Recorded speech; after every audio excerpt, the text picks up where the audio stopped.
sinzolo nani te limbele tata bana na biso tout na kati ya militaire na kocha yaka biko ko s'expliquer yo fotela yaba sinzoli asinzoli wa yo makila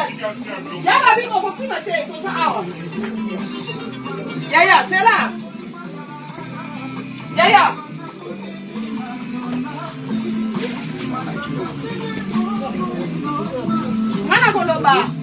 Mana koloba Linda asinzola kabatu nyoto si ya libabe yaro ba ya sa bombe ngakutu ndana za awako o eza live nanu na sayeli ete kona préparer les live na ko c'est la nanu ba audio moko minel garçon moko minel à Paris à ça là ba audio déjà avec la film mobimba asimba na mobali na liboko te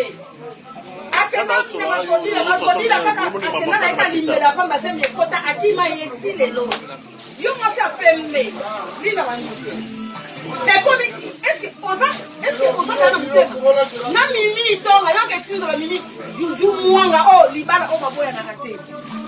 ori boza ndoki ya gabi ko kima te ko yo mdokote na kena buzoba nyoso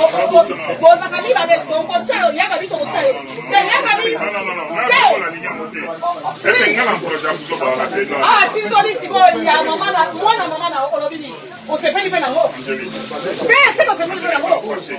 ya gabi se ke o se peli pena nenge linda mandulu asinzoli batu tuna kati angleta nenga sinzoli pe mwana mama na yo se nani ayebite ke bolingo ya mimi to ka juju mwanga amataki ta bolingo na bi juju mwanga ta fanatiki ya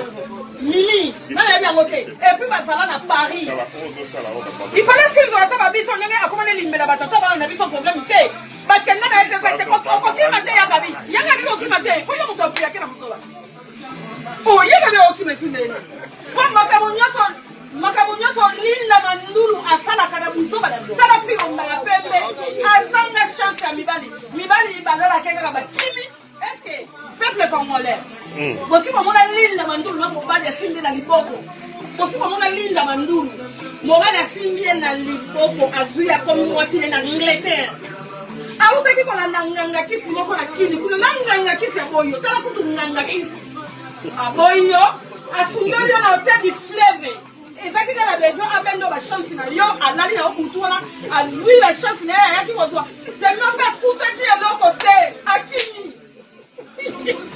nganga azui akanisa kita kutembele ya option akokuta mo ba étoile akena na hotel du fleuve